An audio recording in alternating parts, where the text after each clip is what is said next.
Good morning. Once again, my name is Dr. Reyes. I am the program manager here at ABNY, and it's my pleasure to welcome you all to this morning's virtual policy brief.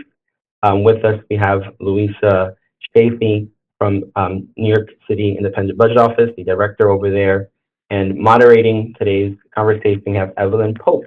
Evelyn is one of our Young Professional Steering Committee members.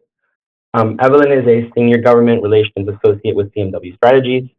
Prior to joining CMW Strategies, Evelyn worked on a couple of New York and California-based political campaigns and completed internships at Planned Parenthood and the United Nations Population Fund. Evelyn has a BA in Political Science, Economics, and Urban and Environmental Policy from Occidental College. Evelyn will now take over and introduce our guest speaker. Thank you, Josh, for the introduction. As mentioned, we're here today with Louisa Chaffee from the Independent Budget Office. Louisa became director of the New York City Independent Budget Office in March of 2023. Louisa has over 2 decades of experience in city and state government, as well as in the nonprofit sector. Louisa previously served as Deputy Secretary for Human Services for the Governor of New York, as well as the Executive Director for Management Innovation during the Bloomberg administration, and most recently was Senior Vice President for External Relations and Public Policy at the UJA Federation of New York. Louisa received a BA from Macalester College and an MPA from NYU's Wagner School of Public Service. She resides in Brooklyn with her husband, daughters, and her dog. I'm excited to be speaking to a fellow Brooklynite today. I'll turn it over to Louisa for her presentation.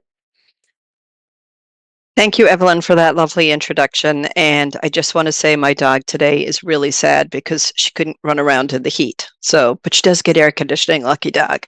Okay, good morning. So I'm Louisa Chaffee, and I'm here to speak to you a little bit about the Independent Budget Office, but also generally about the city budget process.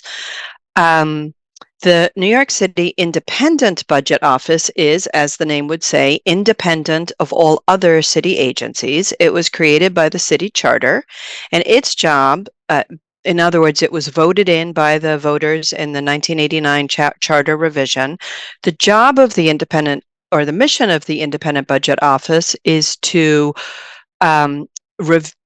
analyze and watch the budget process in New York City and share information with the public. So we are not a direct oversight, meaning if something really egregious happens, we have no authority, but we are all about transparency. And I'm going to walk you now through the budget process, and then I'm hoping you'll have questions about the overall system. And we're about to share a PowerPoint. Okay. So I guess let's start with what is the budgets. Budgets are public documents that predict the amount of money a government will spend in a set period of time. For New York City and most government authorities, it's a year. Budgets reflect policy decisions, and in our city, the mayoralty has the majority of the authority, so they reflect mostly the mayoral's priorities, but also certain council priorities. And they budgets show themselves to be a blueprint for how the city will spend money, known as expenditures, and how the city will collect or receive money, known as revenues. Ever since the budget crisis of the 1970s, where New York City almost went bankrupt, by law, New York City must balance revenues and expenditures. And so that's important because of you'll see during the course of the year some of the actions required. So there are, again, because of the 1970s restructuring, New York City is a somewhat unusual government entity in that it has 4 fiscal actions during the course of the year. The first is in November of the year. There's a progress report on how things are going. The second is in January, the preliminary budget, which basically is the first opportunity for the administration to present their upcoming fiscal year's plan. In April, they represent that, known as the executive budget, and that April presentation will both reflect what happened in the April state budget.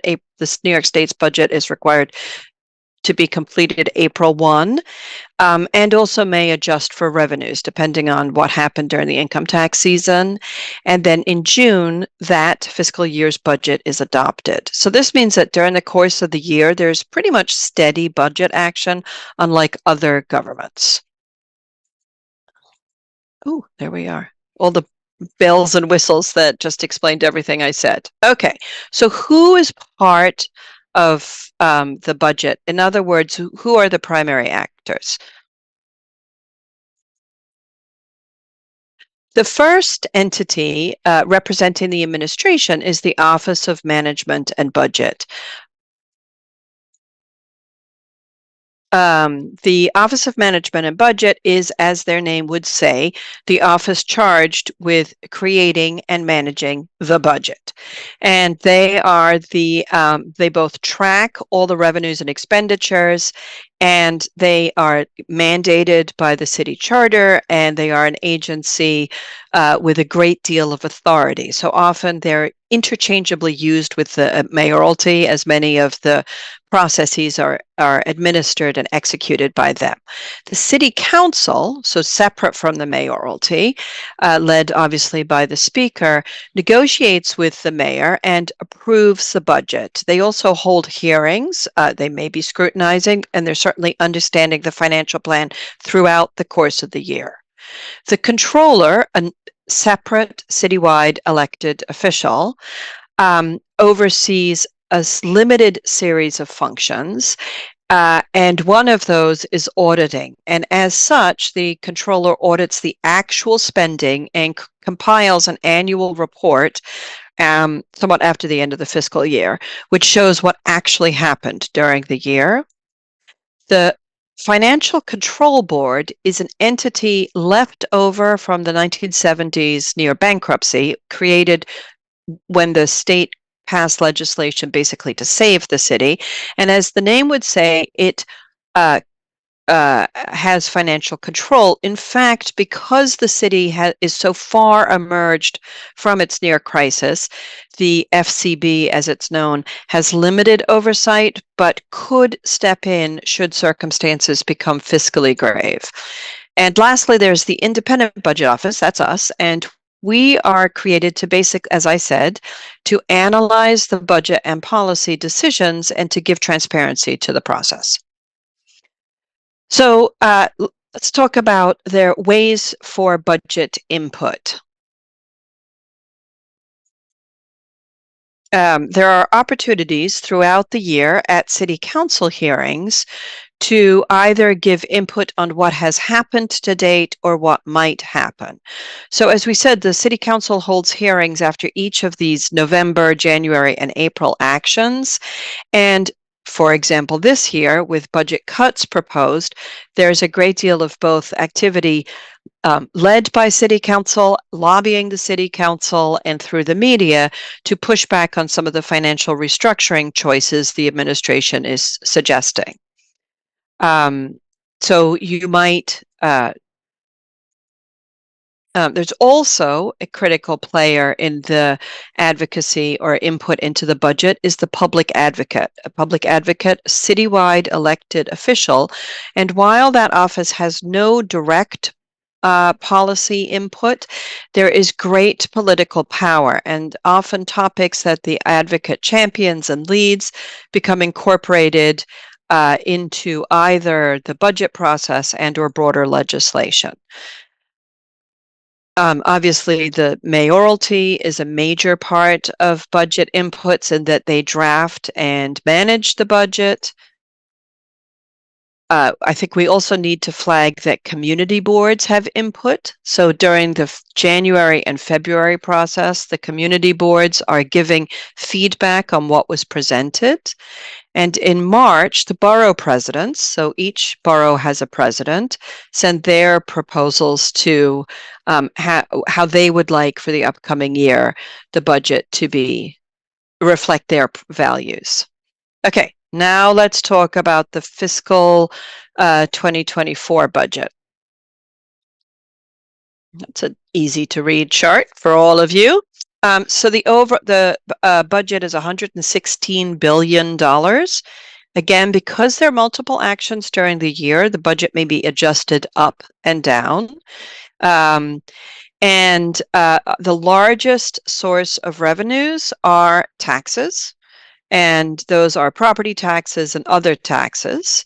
And the city also receives certain money from the federal and state governments, which you'll see there in the federal categorical grants and state grants. But I think the majority to remember is that over $70 billion of the $111 to $116 billion budget is coming from taxes. Where does the money go?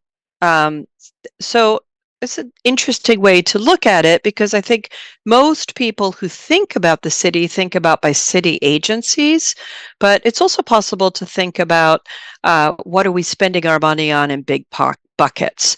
So you could see about $50 billion of the budget is spent on employing people, personnel services, paying their fringe, and paying their pension upon retirement. The city has about 310,000 employees, and so it's a very large government entity. The other way to look at the budget is to think about agencies. And so in this column on the left, you can see a $31 billion agency. That's education. That's the city's Department of Education. It is by far the largest agency within the city government. I'm also going to highlight to you the fourth column over, public safety and judicial. That's about $6 billion of that is just New York Police Department, NYPD.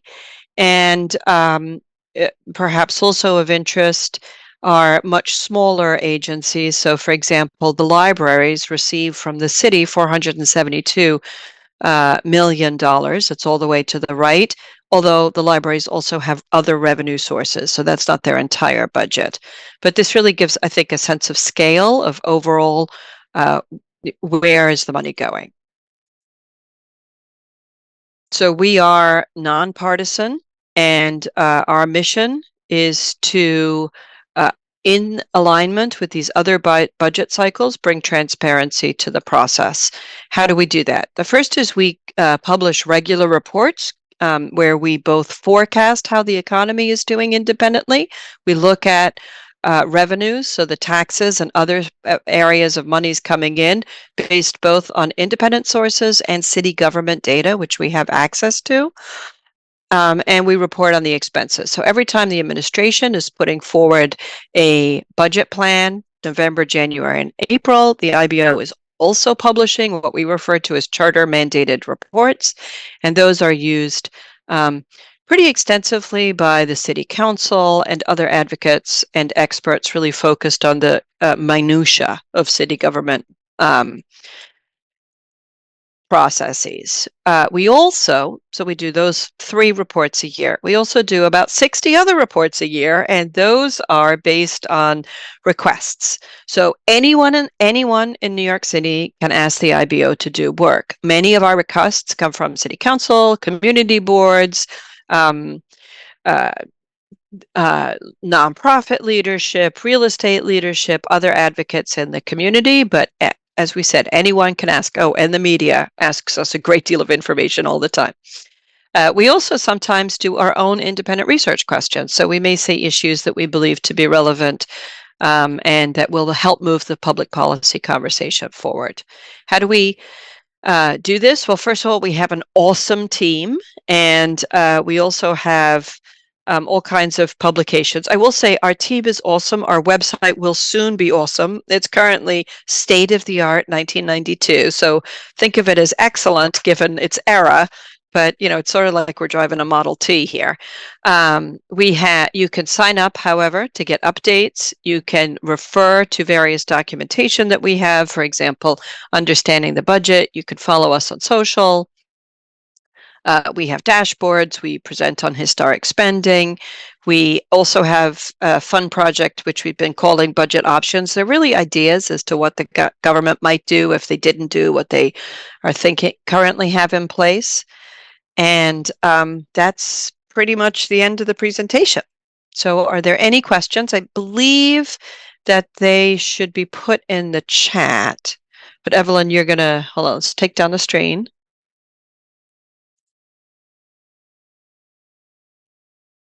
Yes. Yeah, great. Thank you so much for the comprehensive presentation. We will be sharing the PowerPoint after this conversation. So if anybody wants to take kind of another look at it, we'll be sending it around by email. And again, just put any questions that you may have into the question and answer tool in Zoom. But I'll kind of kick us off with a few questions. First, I think just to talk about your background, Louisa, I was wondering if you could tell us a little bit about your career trajectory and kind of some of the differences between your roles in city and state government, as well as in the nonprofit sector, and how that has informed your current role at IBO. And if you could talk also a little bit about the appointment process. Oh, okay. Well, thank you, Evelyn. So, maybe start with the appointment process. If you read Chapter 11 in the Charter, it's extremely specific about the advisory board that oversees the Independent Budget Office, and the advisory board is tasked with choosing or reappointing the director. So I went through a standard interview process.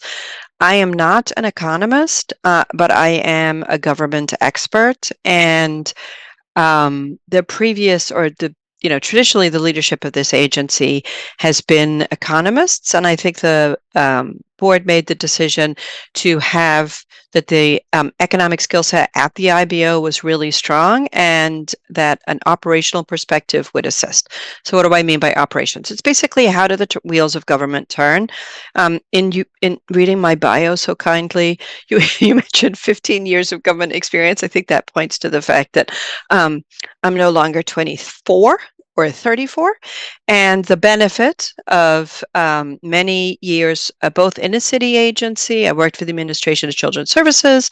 I worked for the mayor's office for 11 years in 8 different roles, and then I worked in state government overseeing all human services, is that I have seen, or I've been through, numerous budget cycles, numerous policy issues, the economy going up and down, the challenges of implementing new policies, restricting policies, incorporating state and federal monies, operating when state and federal monies aren't forthcoming.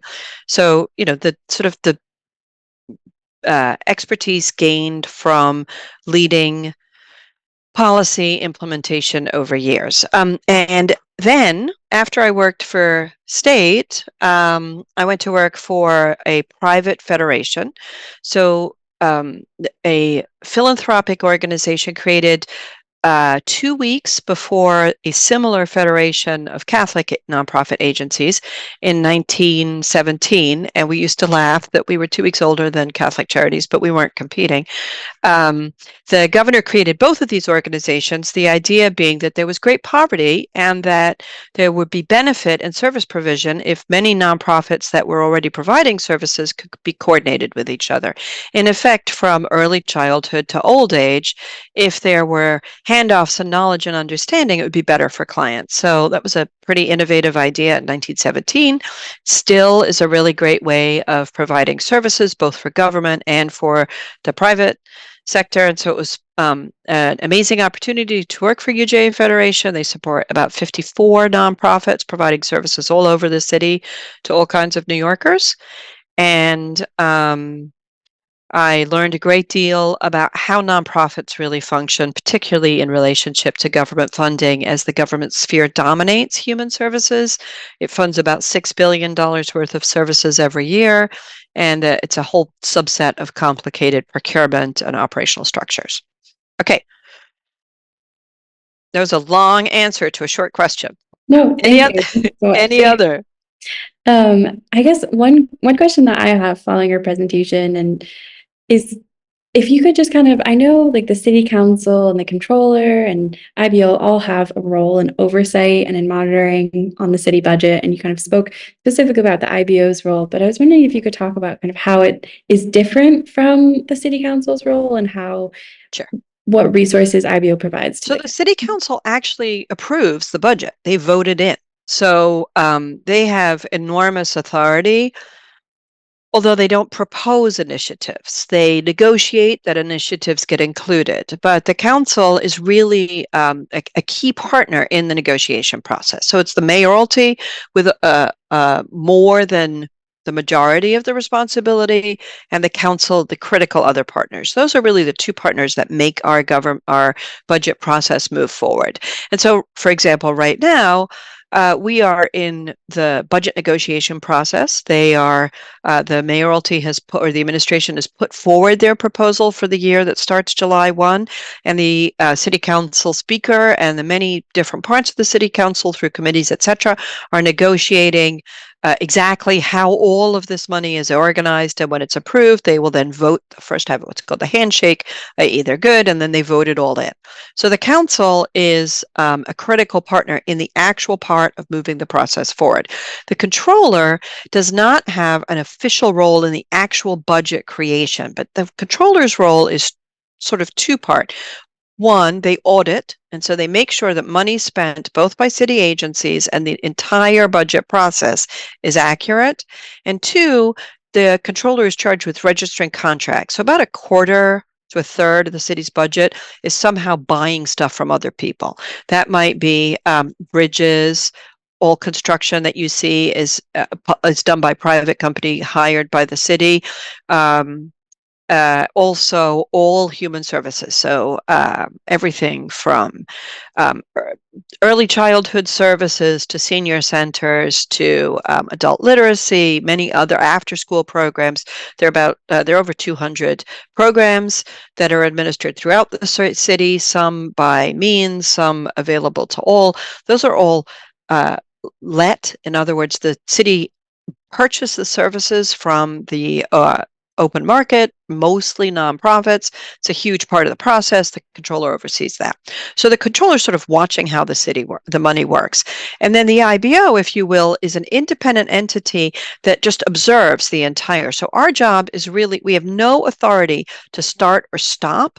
We just give transparency to the process. So we try and explain, here's what the administration's saying, where its money's come from, here's what we think, or here's a particular program and here's how it's going to function. Here's a tax credit being given. Here's the information.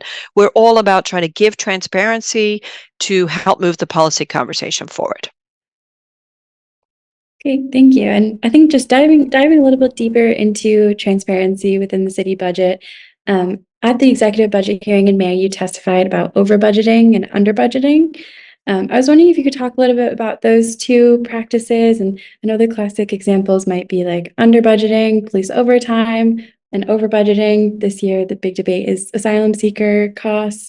So if you could just talk a little bit more about what those practices mean for the city budget. Sure. So part of the challenge with any budget is, what do things really cost? And obviously, even as people manage their own households, some costs are pretty clear. Let's say rent or, housing costs, and other costs might be flexible. What does one spend on groceries or food or how one eats? So it's pretty similar in the city budget in that some costs are very clearly fixed, payroll, and some costs fluctuate more.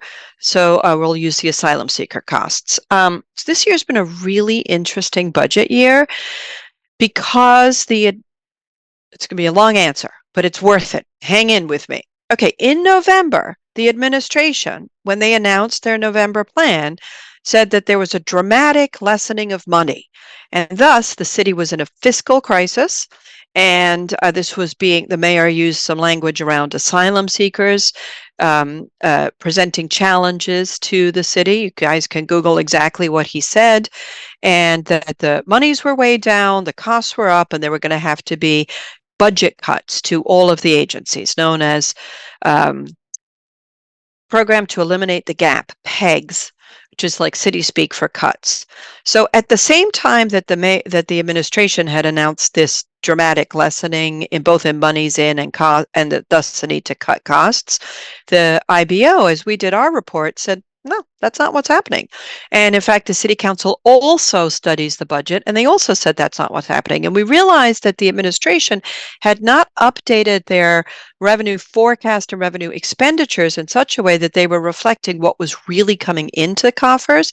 So the difference between money in and money out, what we call the gap, was much larger in the administration's um, presentation of the budget. So we testified saying, you don't see this gap.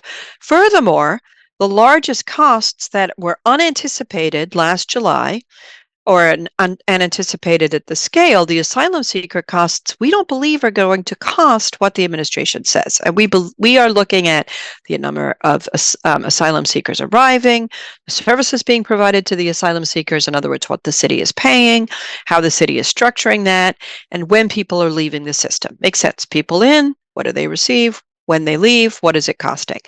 And the administration and the IBO have been presenting data, different versions of this or different outcomes of the analysis of this data now for, I think, 4 budget cycles or 4 cycles of reporting. And the IBO consistently sees a couple things. 1, it's a really fluid situation. 2, we believe that you need to have a low, medium, and high cost scenario because of the varieties in costs. 3, the city's changing some policies to lessen services provided to asylum seekers, exit policies, and the consequences of pushing people out of shelter without anywhere else necessarily to go. And 4th, what's happening in other places causing people to arrive here is totally out of the control of the city, direct control of the city, but impacts the overall situation. So when I testified in May at the executive, we said, okay, the revenues are pretty much steady to where we saw last November. In other words, the money coming in is the same. The city took budget cuts, pegs. They reinstated some of those budget cuts, but we still see areas in the budget where there is more money available than the city is acknowledging, and areas where the city is saying that things will cost one thing and we believe they will cost another. In other words, under budgeting. I mean, why would any administration be interested in doing that, you ask? Wouldn't it make sense? So again, because the budget needs to be balanced, it is in every administration's tendency to be very cautious so that if anything happens, they have some extra wiggle room. It's sound budgeting. So one could argue they're just being extremely cautious on the asylum seeker costs, but the extreme caution is like billions of dollars of over budgeting. So there's a lot of money in there that they say they're going to spend that indicators have not been close to spend. But there are other areas of spending accounting that make perhaps less sense from an accounting perspective. There's a tradition, or there's been a multi-year practice in the city of public safety. So that's NYPD, fire department, corrections, and sanitation. Their overtime being significantly more than what the administration estimates. Interestingly, this year, the fire department's overtime estimate have been completely accurate. So we're only talking about 3 of the 4 agencies. Why is that? People don't, the consistent practice is such, and then at the end of the year, the numbers are corrected so that the money spent is accurate. But why is it being put together that way? There are a lot of different debates. City council holds hearings on this. Various entities investigate. But the reality is that almost every year, the city estimates, for example, we can use PD, it's the largest cost, that their overtime will be less than what it actually is. In fact, the overtime is fairly predictable. A lot of the overtime is linked to things like parades, and you know when the parades are going to be, you know how long the parades are going to last, and you know how many police officers you need at a parade. So these are quantifiable overtimes, but PD and the city's costs are consistently under.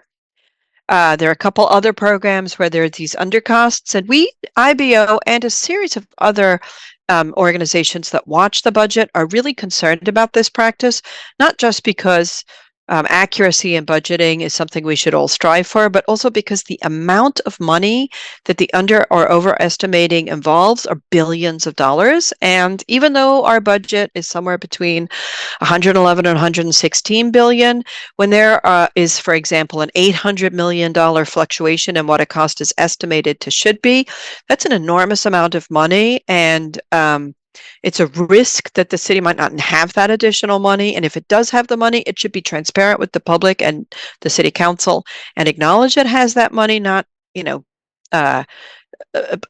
position it in a hard to locate fund accounted for at some subsequent point in time. So there's a lot of debate going on, and there's, in fact, within the city charter. So, okay, Evelyn, chapter 2 of the answer. Within the City Charter Commission, so another exciting event that happened this spring was that the mayoralty launched a charter revision commission. That's an entity charged with looking at the charter and thinking what should be changed. They have a very quick turnaround. They have to present a report in such a way that it's ready to be reviewed by Labor Day and goes on to the ballot for the electorate to support or decline in November. In that charter revision, this question of over budgeting has come up repeatedly in thinking about how could more accurate budgeting be incorporated into the charter, because while all entities understand that the administration is fiscally cautious, this scale is worrying because if there weren't extra monies to make up, the city could end up in really fiscally hot water, in not dissimilar to what happened in the 70s. And obviously that is of critical importance to not have repeat itself. Yeah, thank you. Thank you for the There you go, a whole lot of information. No, I appreciate it. I think it's such an interesting topic to think of, like where and like the units of appropriation, like what do we actually know within the budget and how under budgeting and over budgeting kind of affects that knowledge. I'll ask one more question before I turn it over to audience questions, but you spoke about kind of the difference of $800 million and kind of what that means for the city. However, each year there's kind of a number of issues that are central to the budget dance between the city council and the mayor. This year, kind of libraries is a big one, arts and culture, another big one. I'm just wondering if you could speak to kind of why there is this back and forth every single year when both of these agencies account for less than 1% of the city budget and less than $800 million, and kind of how can those agencies and those kind of citywide public goods be incorporated into the city budget and baselined? So that's a great question. The IBO is an independent, nonpartisan organization. So I'm just going to present a little history. And I want to make it clear that some of these opinions are my interpretation of what's going on, not necessarily IBO official interpretation, but, sort of a combination.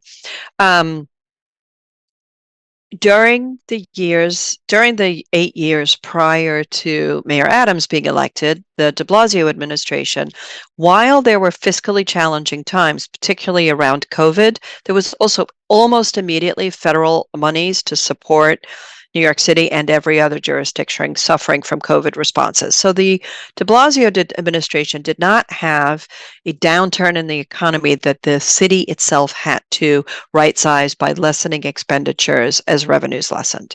However, during the Bloomberg administration, there were two major downturns, and while there was federal assistance, it was it wasn't as much of a consistently booming economy.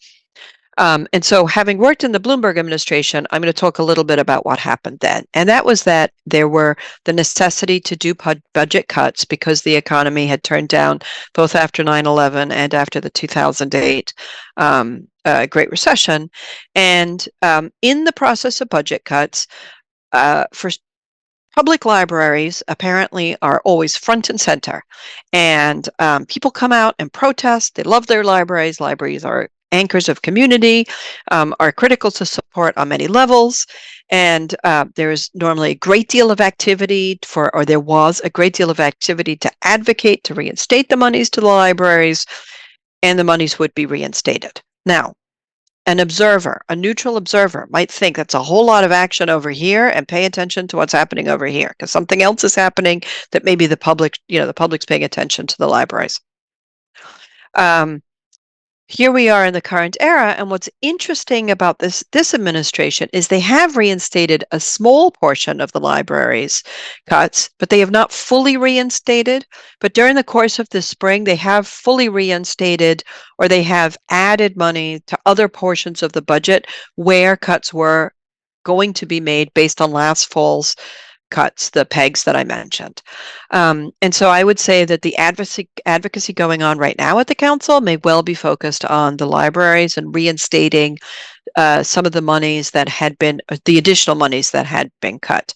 There is a whole movement to baseline libraries, or to peg library budgets to like 1% of the budget. IBO looked at that last year and did a report about how much money that would really be.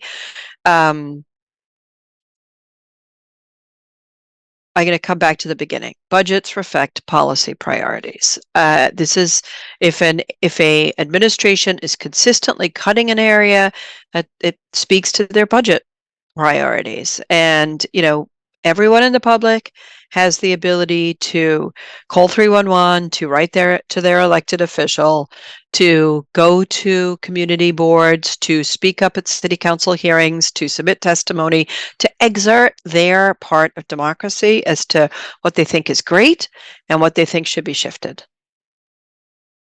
Thank you. From in the chat, we have just a quick follow-up on that question of library budgets. Someone asked about where the other revenue for libraries comes from. You mentioned there's other revenue sources for libraries. So they have some private monies. They have some fee for service. Some libraries raise, like literally you can rent out the New York Public Library main room. They make money off that. They rent out different spaces. There are also federal and state grants. The library systems they're actually, it's not one library system. There are two library systems in the city. Queens and Manhattan. I'm trying to think how they're split. They're like the boroughs are clustered. But the point, the tri-li. That's right. Thank you. Thank you, Evelyn. But the point is, libraries figure out how to get money, how they receive money from city, state, and very little federal, maybe a little arts funding, how to bring in private individual supports, and how to bring in larger monies from renting or other ingenious use of space. Another question in the chat is about a different hot topic other than libraries, congestion pricing. I know the IBO released a statement about kind of how this might impact the city. If you could kind of talk us through that statement and maybe reporting that. Yes. So IBO made a press release, something we've done like never. And it took us 24 hours, which for IBO is lightning speed. We're really proud of ourselves. So the reason IBO cares is that we are committed to the public understanding what's going on. We've been studying congestion pricing since even before it became part of the public domain. So prior to 2007, conversation, public domain, I mean public conversation. And we're very, very concerned about the fiscal impact of this delay. And in other words, where will the monies come from if the delay is long-term? And what is the plan? So the congestion pricing money was just to go to the capital plan. So the MTA uses capital is money that one uses to build stuff or repair stuff. So things like new subway systems or replacing track or replacing switches, that all falls into new cars, all falls into capital. The congestion pricing was to go into capital. So that means if your train is delayed today, which mine wasn't, it was a very good morning, it is not because congestion pricing was delayed, but next year it could be. The capital plan, MTA's capital plan is a complicated cycle. And not all of the capital plan was to be paid for by congestion pricing. The majority of the MTA actually runs off the price we all pay to ride the train. So we are a very fare-dependent system compared to many other systems in the world. However, it will cause a $15 billion hole, which is a hole so large that MTA leadership has referred to it as having no plan B. So they do not know how to compensate for this gap should the delay become long-term or permanent. And we are studying exactly what that will mean, but MTA has been pretty clear in that a lot of the work that they were planning to either repair, maintain, or expand and enhance our subway system will be delayed. And the system will not run, or will presumably not run as well. We'll have as much street traffic, presumably, as we do now, which both means moving around surface will be harder. And there are the environmental impacts, which, the congestion pricing implementation in other global metropolises has resulted in very positive air quality, et cetera, issues by simply lessened vehicle traffic. And IBO remains extremely concerned. We are studying the capital plan to understand the more details, and we look to the MTA leadership and the governor's office to figure out how to keep the subway system, which is key to the economic viability of New York City, operating, as the consequences are, really ripple out if should New York subway system not have a mechanism to continue to be stable and improve. My train was also on time today, so it must be a good day. It's good. It's an Maybe not. easy way to judge, like, it's going to be a good day. Maybe not in a couple months, but we'll see. Another question from the chat is, how do you work to keep the independent budget office independent from political influence? Oh, that is such a great question. It is an interesting challenge because this is a pretty political city. So one, we are committed to independence. Two, we have an advisory board that helps us think through challenging circumstances. When we're asked to do a report on a topic that is not a clear cut how much was spent on this, we have a series of filters that we analyze to make sure that we are maintaining our independence. The challenge we have is that we can have an opinion and we can demonstrate, the efficacy of certain policy initiatives and still be independent.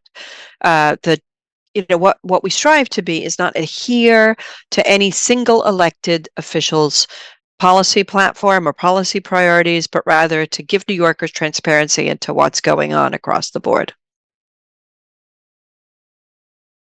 Thank you. And then I think that we should I'll just ask kind of one last final question. You gave us a brief answer on kind of where we are in the timeline, that we're in the negotiating phase. When do you expect the city budget to come out, and kind of what happens after the budget is adopted? Well, it's June 20th. And our new fiscal year starts July 1, so that clock is ticking. We would expect it to be done momentarily. Normally, there's the announcement of the handshake, but I'm going to take us back just to April, when the state budget was not done on time. And so there are processes in place within government structure that if a budget's not done on time, the prior year budget gets extended so that, payroll can be made and things proceed until the new budget is finalized. If we remember, the state budget was a couple weeks late this year. We don't expect the city budget to be late, but there are processes in place should that occur.